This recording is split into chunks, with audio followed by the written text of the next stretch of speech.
புதுச்சேரியில் உள்ள மாரியம்மன் கோயிலுக்குள் புகுந்து நகைகளை கொள்ளையடித்த இளைஞர் திருடியது எப்படி என நடித்து காட்டிய வீடியோ காட்சி வெளியாகியுள்ளது. கூடுதல் விவரங்களை செய்தியாளர் கிருஷ்ணா வழங்க கேட்கலாம். வணக்கம் கிருஷ்ணா, முழு விவரம்.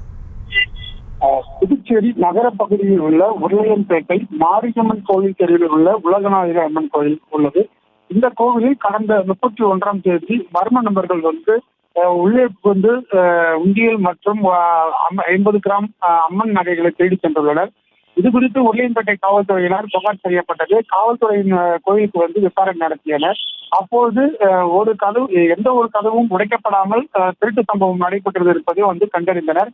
மேலும் அங்கிருக்கும் சிசிடிவி காட்சிகளை ஆய்வு செய்த போது சிசிடிவி வேலை செய்யவில்லை என்பது தெரிய வந்தது. இதனை அடுத்து மோப்பநாய் மற்றும் கைநேய நிபுணர்கள் வரவேற்கப்பட்டு சோதனை செய்து தீவிரமாக மேற்கொண்டு வந்தனர்.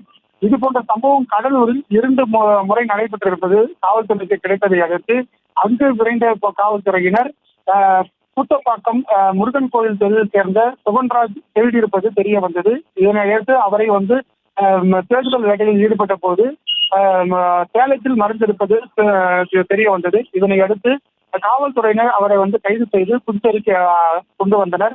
மேலும் திருடியது எப்படி என்பது குறித்து கோவிலுக்கு வரவேற்கப்பட்டு கோவில் எப்படி திருடினார் என்பது காவல்துறையின் முன்பு நடித்து காண்பித்த வீடியோவானது தற்போது கிடைத்திருக்கிறது.